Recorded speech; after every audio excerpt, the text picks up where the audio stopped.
देखो हमारे पास ये मैम मैं उसको एक बार कॉल कर दूँ क्या? हाँ कर दो एक बार ही। यस सर, 5 मिनट में।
देखो क्वेश्चन हमारे पास ये था कि हम लोगों के पास हीट ऑफ फॉर्मेशन दिया हुआ है NH4NO3 का -400 किलो जूल, नाइट्रस ऑक्साइड का 80 किलो जूल, H2O लिक्विड का -300 किलो जूल। ठीक है, हमारे पास इक्वेशन है ये NH4NO3 सॉलिड से ये जा रहा है।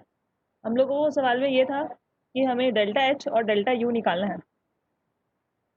हमें पता है कि जो डेल्टा H होता है, delta H is equal to होता है हमारा HP माइनस HR। किसी भी रिएक्शन का अगर हमें एंथैल्पी रिएक्शन निकालना होता है तो हम लोग लिखते हैं प्रोडक्ट का एंथैल्पी माइनस रिएक्टेंट का एंथैल्पी। ठीक है, तो प्रोडक्ट में अब कौन कौन है देखो, N2O नाइट्रस ऑक्साइड और H2O है। ठीक है, तो HP ऑफ हमारे पास N2O कितना है 80 किलो जूल, यहाँ पे 80 लिख दिया, plus 2 into enthalpy of water -300 ये। ठीक है, माइनस रिएक्टेंट का, यहाँ पे ये जो HR है वो रिएक्टेंट का है। अब NH4NO3 का देखो क्या है, -400 किलो जूल, तो -400 किलो जूल के। अब इसको सॉल्व कर देंगे हम तो हमें डेल्टा H ऑफ रिएक्शन निकल जाएगा। कभी भी डेल्टा H निकालता है तो जो HP और HR है उसमें हम किसको लेके चलते हैं, हीट ऑफ फॉर्मेशन को लेके चलते हैं। ठीक है, ये जो फॉर्मेशन वाला दिया है, ये जो डेल्टा HF दिया है इसी को लेके चलते हैं, यहाँ पे कुछ और नहीं ले सकते। अब इसको सॉल्व करेंगे तो हमारा वैल्यू आएगा -120 किलो जूल, ये आएगी हमारी वैल्यू। ठीक है, डेल्टा H की वैल्यू तो पता चल गई हमारे पास क्या होगी, डेल्टा H ऑफ रिएक्शन हमें पता चल गई कि ये -120 किलो जूल होगी। हमें कैलकुलेट करना है डेल्टा U।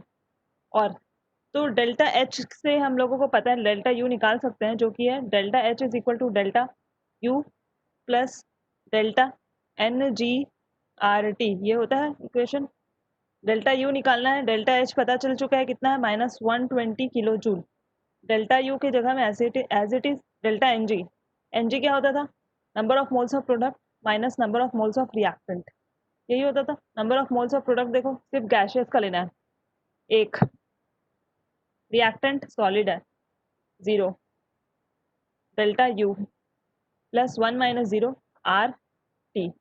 R और T की वैल्यू लगा देना, इससे तुमको इक्वेशन की वैल्यू मिल जाएगी -120। R की वैल्यू क्या लगाओगे, 8.314 जूल पर केल्विन पर मोल। और टेम्परेचर होता है ये हमारा किस पे रहता है, स्टैंडर्ड टेम्परेचर एंड प्रेशर। तो टेम्परेचर कितना लेके चलते हैं हम, 25 डिग्री सेल्सियस, मतलब कि 298 केल्विन। यहाँ पे 298 केल्विन लगा देना टेम्परेचर, डेल्टा यू की वैल्यू आ जाएगी। ठीक है, क्लियर है सबको। Kamlesh and Yogesh Meena. Yes sir. कुछ नहीं, ये फॉर्मूला ही जो मैंने पहले बताया था उसको तुमको अप्लाई करना था इस इक्वेशन में, कि delta H is equal to delta U plus delta N G R T. क्या बोली है कमलेश मीना? मैम सुबह में उठाई थी मैम, मतलब क्लास ज्वाइन करना था। ज्वाइन कर ली वो। हाँ। हाँ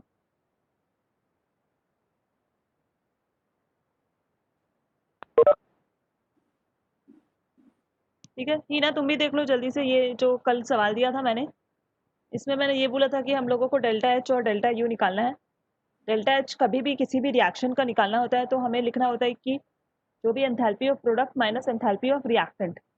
तो प्रोडक्ट में जो जो है N2O है, 2H2O है, ये सारा लिख दिया मैंने, माइनस HR। रिएक्टेंट ये है हमारे पास अमोनियम नाइट्रेट, इसका लिख दिया। इससे हम लोगों को delta H 120 minus 120 kilo jute mill गया। अब मैंने सवाल में ये भी बोला था कि डेल्टा यू निकालो। Delta H is equal to delta U plus delta N G R T, ये हमारी इक्वेशन होती है। डेल्टा एच हो गया -120, डेल्टा यू नहीं पता, डेल्टा एन जी होता है number of moles of product minus number of moles of reactant. सिर्फ लेकिन इसमें हम गैशियस वालों को लेके चलते हैं। गैशियस वालों में सिर्फ N2O है। N2O हमारे नंबर ऑफ मोल्स कितने हैं, 1 है। आर है हमारे पास 8.314 जूल। टेम्परेचर हम कितना लेके चलेंगे, ये जो भी डेल्टा एच एफ दिया रहता है ये स्टैंडर्ड कंडीशंस पे दिया रहता है, 25 डिग्री सेल्सियस। 273 plus 25 298 kelvin. तो यहाँ पे हमें 298 केल्विन रखना है, -120। तो ये हमें रिएक्शन के बारे में बता देगा कि हमारा जो डेल्टा यू है वो कैसे निकलेगा। क्लियर है, ये क्वेश्चन पूछा था जेई में। ये ना तुमको पता है कि अनुषा ने क्यों अनुषा का क्या दिक्कत है? No ma'am. तुम भी बायो की हो ना, मैथ्स में पता नहीं आती है कि।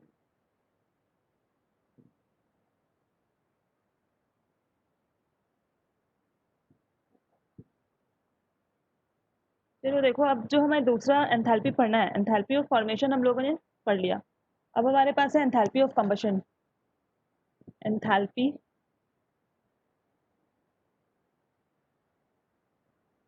ऑफ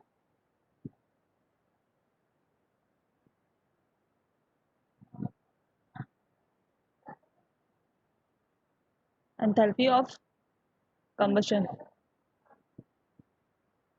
ठीक है। एंथैल्पी ऑफ कंबशन को हम कैसे रिप्रेजेंट करेंगे, delta H C, enthalpy of combustion ये, ठीक है। ये इसका हम डिफरेंट डिफरेंट एंथैल्पीज, एंथैल्पी को हीट भी बोल सकते हो एक तरीके से। एंथैल्पी ऑफ फॉर्मेशन हम लोगों ने देख लिया। अब हमारे पास है एंथैल्पी ऑफ कंबशन, ठीक है। अब कंबशन क्या होता है ये सबको पता है। जब हम हीट करते हैं किसी भी चीज को ऑक्सीजन के प्रेजेंस में, तो जो एनर्जी निकलती है उसी को हम एंथैल्पी ऑफ कंबशन बोलते हैं। तो इसका जो डिफिनीशन होगा एंथैल्पी ऑफ कंबशन का, वो होगा हमारा अमाउंट ऑफ हीट रिलीज्ड। कभी भी कंबशन में अमाउंट हीट जो है वो एब्जॉर्ब नहीं होती। कभी भी तुम किसी को जलाओगे, किसी भी चीज को जलाओगे ऑक्सीजन के प्रेजेंट में, तो हमेशा हीट निकलेगी, कभी भी एब्जॉर्ब नहीं होगी। इसीलिए मैंने यहाँ पे रिलीज लिखा है, एब्जॉर्ब नहीं लिखा है। पिछले डेफिनेशन में हम लोगों ने लिखा था रिलीज्ड और एब्जॉर्ब। एंथैल्पी ऑफ फॉर्मेशन में मैंने लिखा था अमाउंट ऑफ हीट रिलीज्ड और एब्जॉर्ब, लेकिन एंथैल्पी ऑफ कंबशन में हमेशा हीट रिलीज होती है। Amount of heat released when 1 mole of a compound is 1 mole of a compound is combusted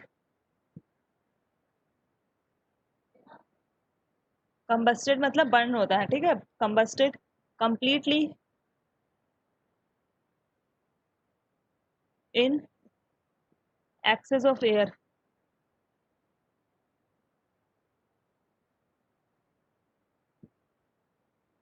O2 air, यहाँ पे हम ऑक्सीजन बोल रहे हैं।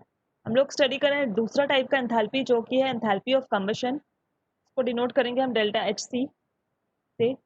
ये हमेशा याद रखना नेगेटिव होगा, क्योंकि यहाँ पे हीट रिलीज हुई है, हीट रिलीज हुई है, इसीलिए हम इसको नेगेटिव लेके चलेंगे। एंथैल्पी ऑफ कंबशन क्या होती है हमारी, amount of heat released when 1 mole, 1 mole होना चाहिए हमेशा, याद रखना। 1 mole of a compound is burnt. Combusted मतलब होता है burnt completely in excess of air, मतलब ऑक्सीजन के प्रेजेंस में हमें किसी को बर्न करना है, ठीक है। इसका एग्जांपल लेते हैं हम। एग्जांपल है हमारे पास, मान लो CH4 gaseous plus 2O2 gaseous gives CO2 gaseous plus 2H2O liquid, ये ठीक है। तो ये जो CH4 गैशियस है हमारा, ये मीथेन होता है, ठीक है, मीथेन बोलते हैं इसको, CH4 को मीथेन। यहाँ पे देखो 1 मोल मीथेन को हम लोगों ने हीट किया, इससे कोई फर्क नहीं पड़ता ऑक्सीजन कितना है, ऑक्सीजन के नंबर ऑफ मोल्स से कोई फर्क नहीं पड़ता कितना है, एक्सेस ऑफ ऑक्सीजन लेना है वैसे भी हमें। तुम्हें फर्क पड़ता है कि हम किसको जलाने की कोशिश कर रहे हैं, तो मीथेन को जलाने की कोशिश कर रहे हैं, तो इसका सिर्फ 1 मोल होना चाहिए। तो इसका जो रिएक्शन है, इसका जो भी हीट ऑफ रिएक्शन होगा उसी को हम क्या बोल देंगे, heat of enthalpy of combustion. जो भी इस रिएक्शन का हमें एंथैल्पी मिलेगा वो क्या होगा हमारा, एंथैल्पी ऑफ कंबशन, क्योंकि इसमें ऑक्सीजन के प्रेजेंस में इसको जलाया जा रहा है मीथेन को। तो साफ है कि जब भी ऑक्सीजन प्रेजेंट होता है और कोई कंपाउंड प्रेजेंट होता है तो हमारा क्या होता है, एंथैल्पी ऑफ कंबशन। 1 मोल के लिए है, 1 मोल मीथेन को हीट कर रहे हैं, तो इसीलिए यहाँ पे ये जो भी रिएक्शन है एंथैल्पी की वो हमारी कंबशन की एंथैल्पी है इनडायरेक्टली, ठीक है। डाउट है इसमें किसी को? योगेश, इनान, कमलेश?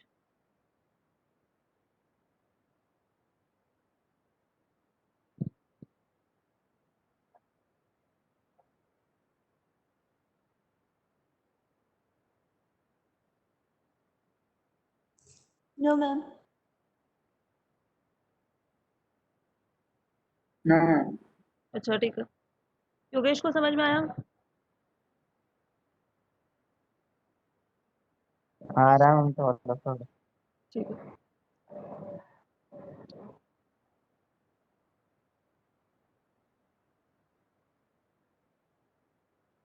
हमारे पास हो गया।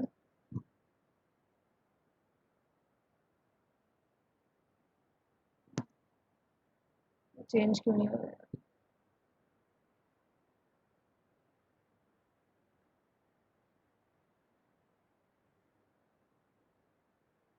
अब जैसे कि ये हमारे पास एक क्वेश्चन है,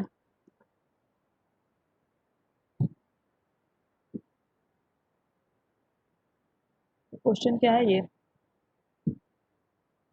कि हमारे पास है find delta HC of ethane, find delta HC heat of combustion, ये एंथैल्पी ऑफ कंबशन किसका है, इथेन का, ऑफ इथेन।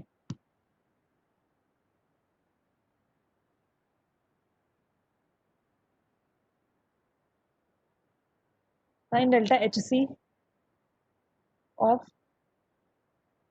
इथेन C2H6, ये हमारे पास है, हमारे पास है ये 2C2H6 प्लस 7O2 गैशियस,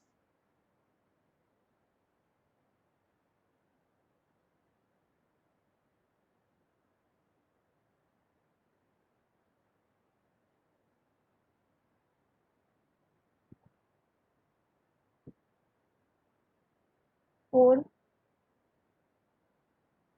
चल क्या 4CO2 gaseous plus 6H2O liquid,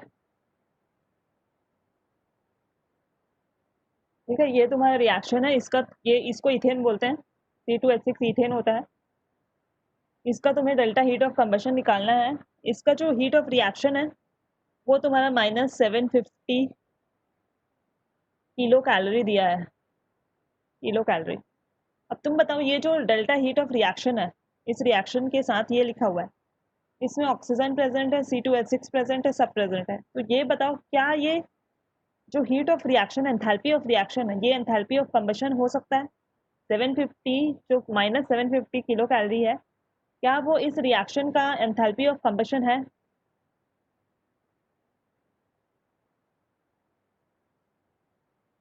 बताओ, हो सकता है?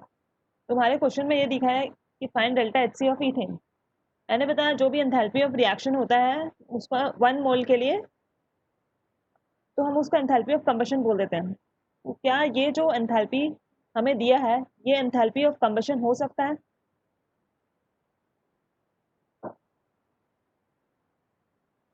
No ma'am. क्यों नहीं होगा?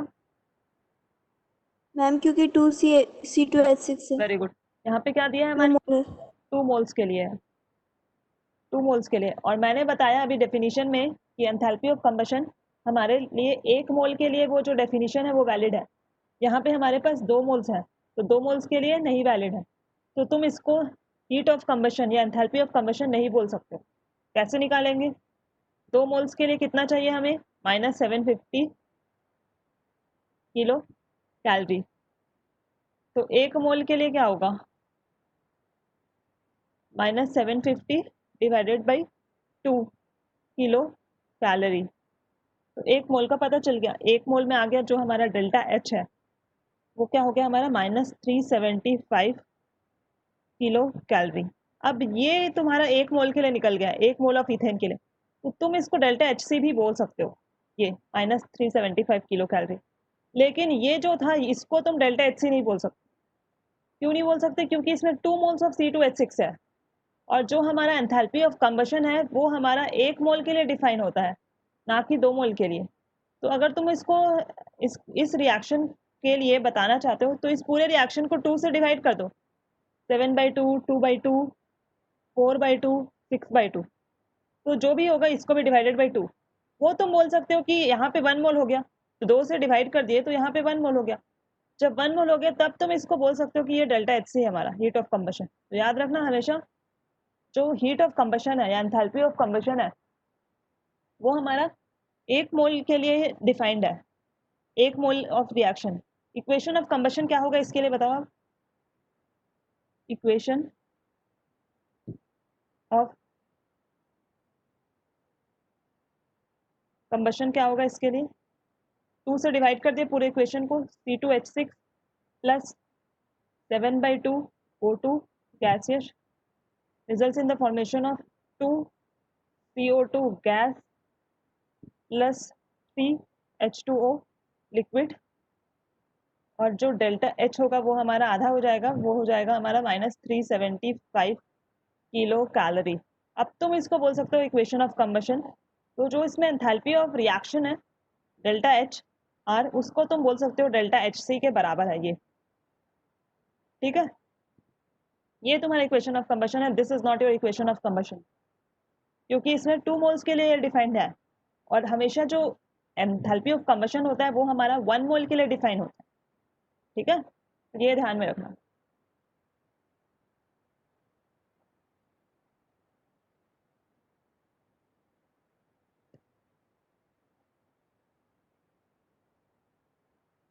ठीक है, अब जो हमारा एक छोटा सा ये टॉपिक है वो है इसी में calorific value.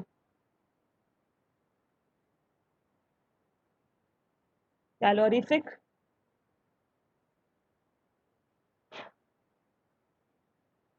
Value. Calorific value से हमें पता चलता है, कैलोरीफिक वैल्यू हमें बताता है कि which fuel is better, which fuel is better. अगर तुम्हारे पास बोल दिया गया है कि तुम्हारे पास कोल है और तुम्हारे पास कोई लकड़ी है, इन दोनों में से पूछा है कि कौन सी अच्छी फ्यूल है, कौन सा अच्छा फ्यूल है, तो तुमको कंपेयर करना पड़ता है किससे? कैलोरीफिक वैल्यू से, कि किसका कैलोरीफिक वैल्यू कितना है। मैंने क्या बोला कि कैलोरीफिक वैल्यू हमें क्या बताता है? कैलोरीफिक वैल्यू हमें ये बताता है कि कौन सा फ्यूल, जो भी फ्यूल्स है हमारे पास, पेट्रोलियम, कोल, वुड, जो भी है, उससे हमें ये पता चल सकता है कि कौन सा फ्यूल बेटर है उसके कैलोरीफिक वैल्यू से। तो ये हमें फ्यूल की एफिशिएंसी बताता है मेनली। ठीक है, किसके टर्म्स में बताता है ये? इन टर्म्स ऑफ एनर्जी, कि कौन कितना अच्छा एनर्जी निकाल सकता है, इन टर्म्स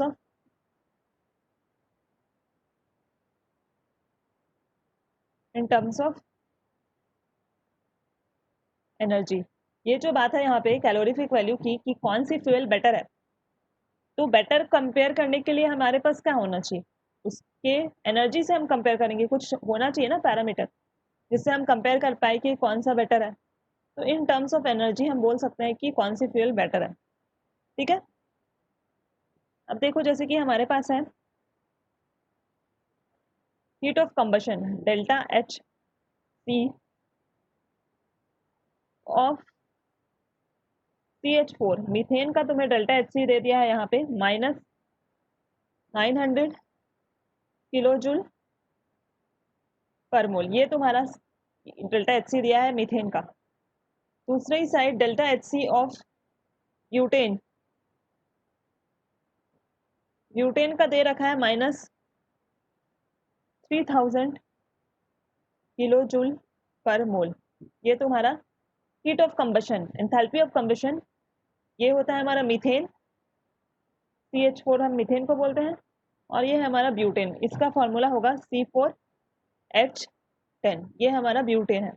दोनों का ही हमारे पास डेल्टा HC दिया है, मतलब कि हीट ऑफ कंबशन दिया है। अब तुम सोचोगे मैम 3000 ज़्यादा बड़ा है तो ब्यूटेन अच्छा फ्यूल है। इसमें से क्वेश्चन ये है कि delta HC of CH4 and delta HC of butane are this and this, which one is a better fuel, तुम्हें बेटर फ्यूल बताना है। तो तुम साफ देखोगे कि जिसकी कैलोरीफिक वैल्यू, मतलब ये डेल्टा हीट ऑफ कंबशन इसकी ज़्यादा है 1 मोल के लिए -3000, तो तुम बोल दोगे कि butane is a better fuel than CH4, पर नहीं, ऐसे नहीं देखना होता है। कैसे देखते हैं इसमें? मोल के हिसाब से नहीं देखते, इसमें हम मोलर ग्राम्स के हिसाब से देखते हैं, मतलब 1 ग्राम के लिए कितना होगा। अच्छा ठीक है, अब देखो हमारे पास है 1 मोल ऑफ C4H10 जो है हमारा कितना देता है -3000 किलो जूल्स। ठीक है, ये है 1 मोल ऑफ C4H10, ये कितना ग्राम होगा कार्बन का? 4 टाइम्स 12 4 जा 12 20 30 48 48 प्लस 10 58 ग्राम। ये कैसा है समझ में आ गया ना? 58 ग्राम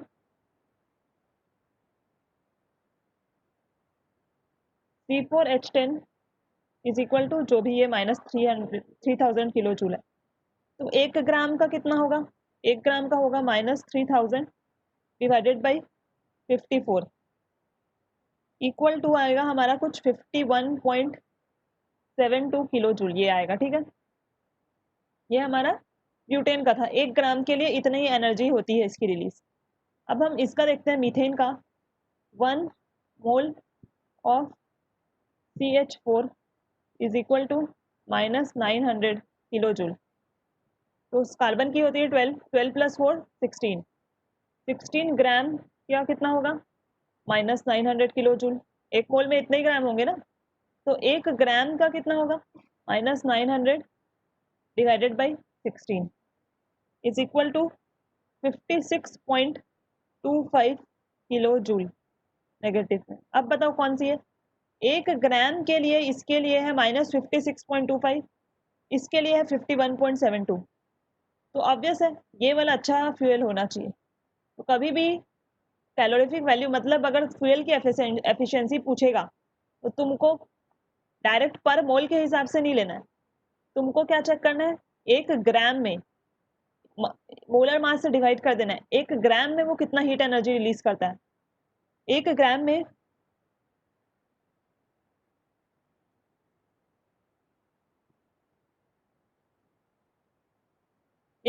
वो कितना हीट एनर्जी रिलीज करता है। ठीक है, जो कैलोरीफिक वैल्यू होता है ये होता है हमारा delta HC upon molar mass m।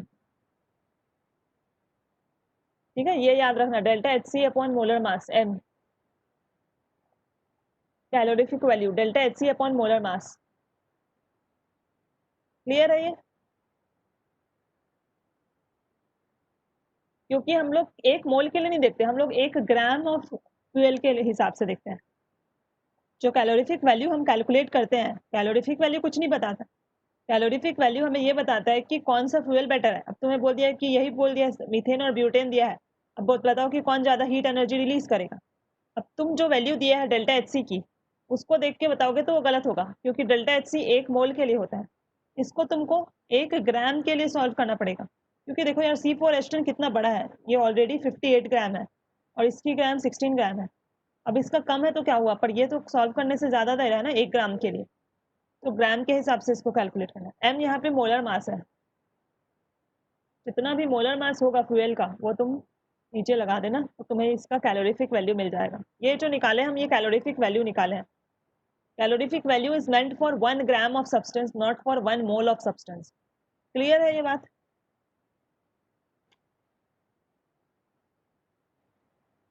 Yes, ma'am.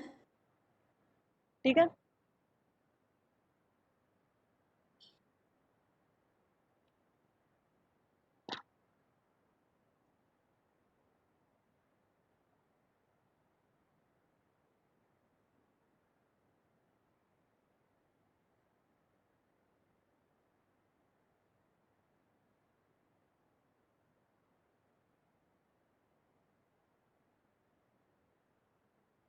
देखो अब हमारे पास है ये कि हमारे पास है ये क्वेश्चन, देख लो एक, तो खुद से भी ट्राई करना। हीट ऑफ फॉर्मेशन किसके लिए है? CH4 के लिए जो है हमारा वो है -80 किलो जूल पर मोल। एक मिनट रुको।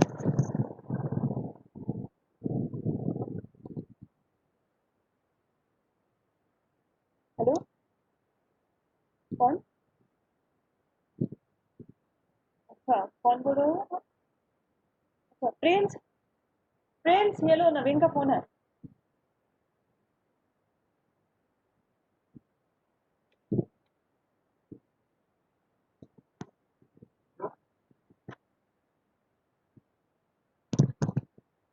यहीं पे बात करो।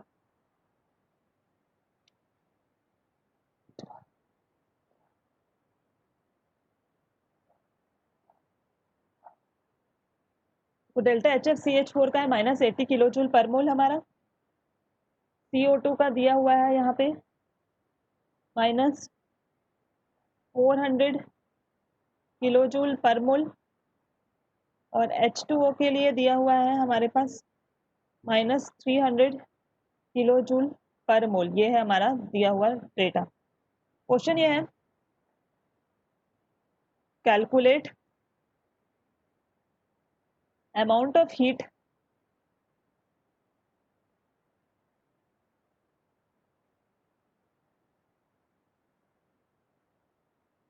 involved by burning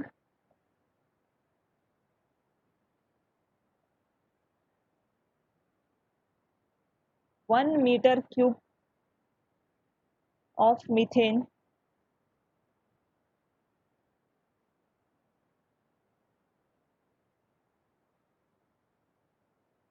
under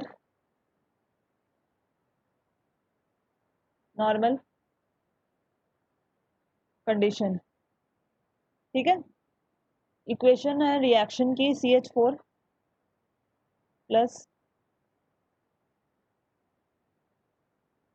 2O2 gas, ये भी gas, result in the formation of CO2 gas plus 2H2O liquid। ठीक है, ये है।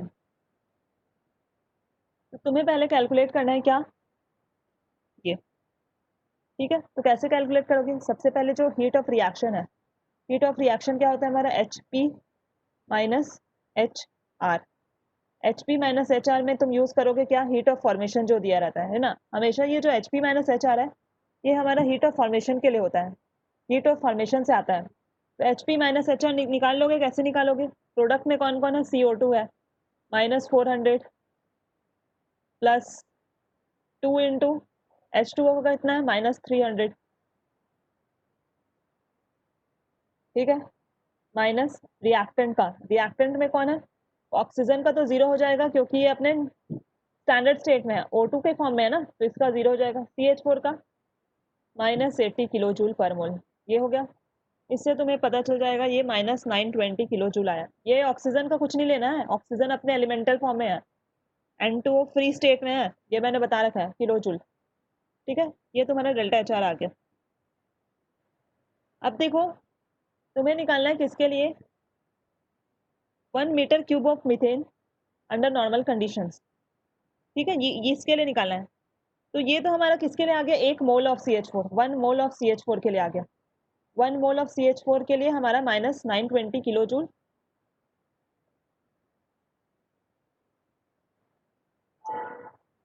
ये जो वैल्यू आई है हमारी, ये हमारे किसके लिए है? 1 मोल के लिए है, 1 मोल ऑफ मीथेन के लिए है CH4। तुम्हें किसके लिए निकालना है? 1 मीटर क्यूब। तो याद रखना 1 लीटर में होता है हमारा 10⁻³ मीटर क्यूब।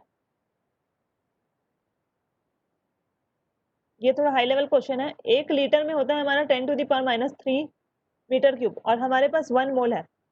और मैंने बताया था कि आइडियल गैस के लिए 1 मोल में होते हैं कितने लीटर्स? नॉर्मल कंडीशंस और टेम्परेचर में 22.4 लीटर्स। ये मैंने पहले थर्मोडायनेमिक्स में बताया है, सॉरी गैसियस स्टेट में, कि 1 मोल के लिए 1 मोल ऑफ आइडियल गैस का जो वॉल्यूम होता है, 1 मोल ऑफ आइडियल गैस कितना वॉल्यूम ऑक्यूपाई करता है नॉर्मल कंडीशंस में? 22.4 लीटर। तो तुम यहाँ पे लिख सकते हैं 22.4 लीटर हमारा 920 किलो जूल पर मोल निकालता है। तो 1 लीटर निकाल लोगे, 1 लीटर में कितने होते हैं? 10⁻³ तो तुम इसको सॉल्व कर सकते हो अकॉर्डिंगली यूनिटरी। बता दो इसको और बताती हूँ रुको। यहाँ पे आया हमारे पास 1 मोल के लिए कितना आया, जो भी आया,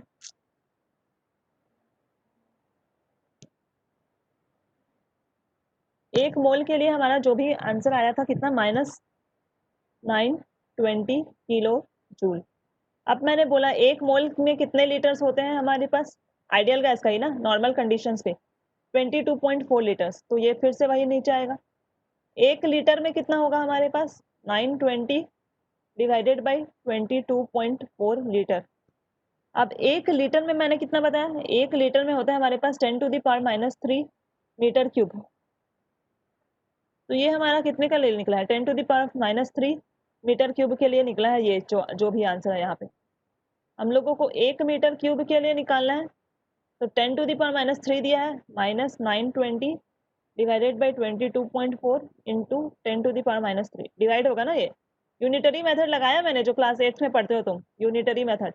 ये तुम्हारा आंसर होगा जो भी किलो जूल। मैंने बोला 1 मोल के लिए हम लोगों ने कैलकुलेट कर लिया हीट ऑफ फॉर्मेशन से।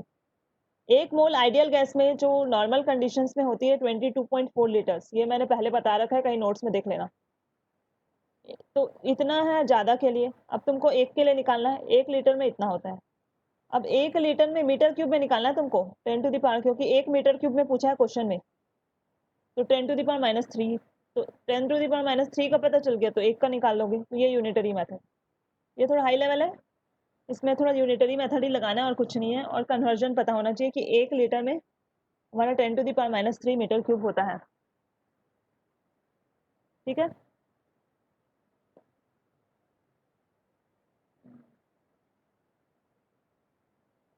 क्लियर है ये? Yes, ma'am. ठीक है, अब इसके बाद हमारा जो है वो है एंथैल्पी ऑफ फेज चेंज। ये तुरंत देख लो, एंथैल्पी ऑफ फेज चेंज। इसमें है एंथैल्पी ऑफ फ्यूजन हमारा सबसे पहले, enthalpy of fusion.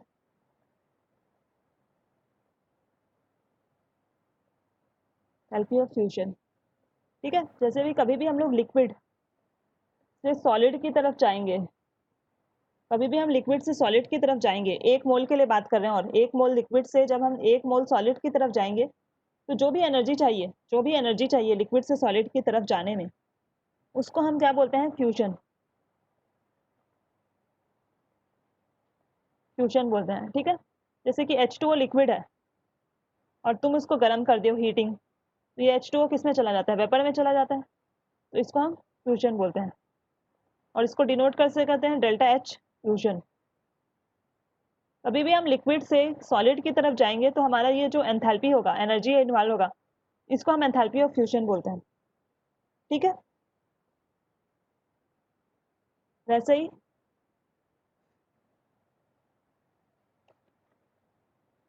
Enthalpy of vaporisation क्या होती है हमारी, वैसे ही हमारा एंथैल्पी ऑफ फ्यूजन से एंथैल्पी ऑफ वेपराइजेशन भी होता है। एंथैल्पी ऑफ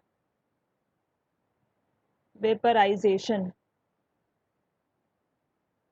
वेपर में जाएगा। अब कैसे होगा? एंथैल्पी ऑफ वेपराइजेशन मतलब होता है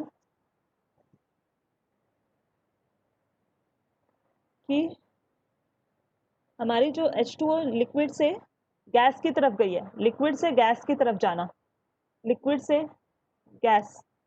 पहले क्या लिया था मैंने? सॉरी सॉरी, पिछली बार मैंने H2O सॉलिड, आइस होना चाहिए था। यहाँ पे ये वेपर नहीं है। सॉलिड मतलब कौन सा फॉर्म होगा? H2O का, पानी का, आइस फॉर्म होगा ना। ये लिक्विड फॉर्म है और आइस में कन्वर्ट करना है, तो यहाँ पे हमारा जो एंथैल्पी होगा वो एंथैल्पी ऑफ फ्यूजन होगा, डेल्टा H फ्यूजन। जबकि नेक्स्ट केस में हम देखेंगे एंथैल्पी ऑफ वेपराइजेशन, ये भी 1 मोल के लिए है। जब हम लिक्विड से गैस जाएंगे, मतलब कि H2O हमारा जो है वो पानी की तरह लिक्विड, और हमें इसको बनाना है वाटर वेपर, H2O वेपर। तो हमारा यहाँ पे कौन सा होगा? Delta H vaporisation, delta H vaporisation बोलते हैं इसको हम। ठीक है, इसको हम एंथैल्पी ऑफ वेपराइजेशन बोलते हैं। कभी भी हम लिक्विड से गैस की तरफ चलेंगे तो हमारा यहाँ पे एंथैल्पी ऑफ वेपराइजेशन होगा। ठीक है,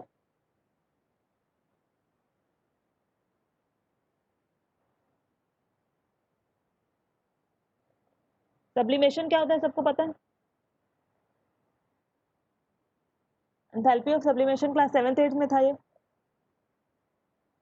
सब्लिमेशन होता है हमारा डायरेक्ट सॉलिड से किधर जाना? वेपर, सॉलिड से वेपर।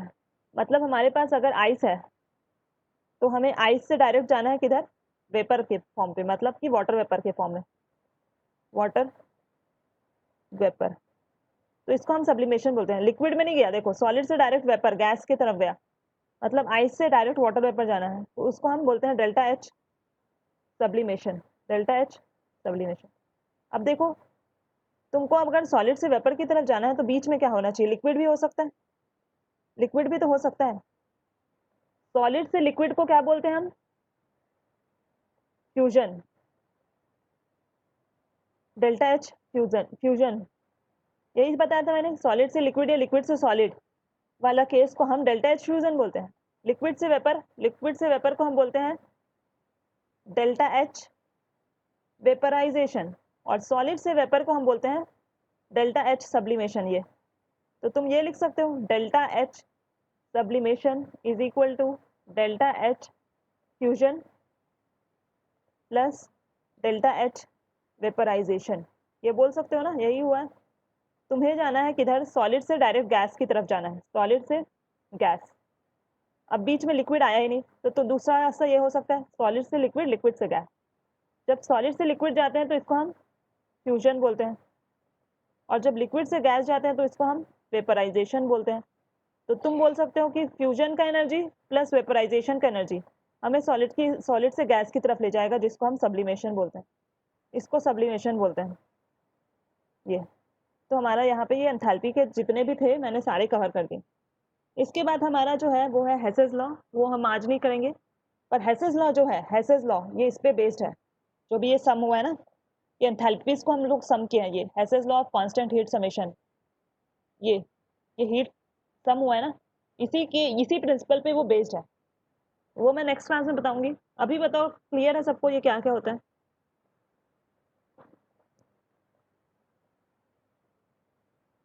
Yes, ma'am. सबको क्लियर है? Yes, ma'am. मीना को क्लियर है?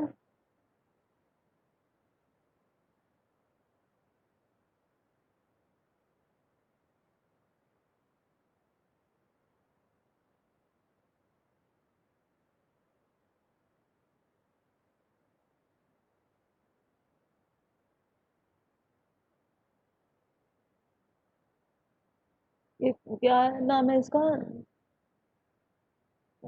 योगेश, मीना को क्लियर है?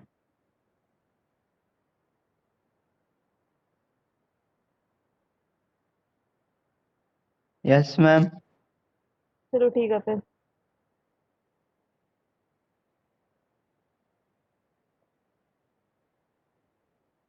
Thank you. किसी को कुछ बोलना है तो बताओ, क्योंकि नेक्स्ट क्लास में हम hedges law of constant heat summation पढ़ेंगे। No, ma'am. ठीक है, Thank you, ma'am. Thank you.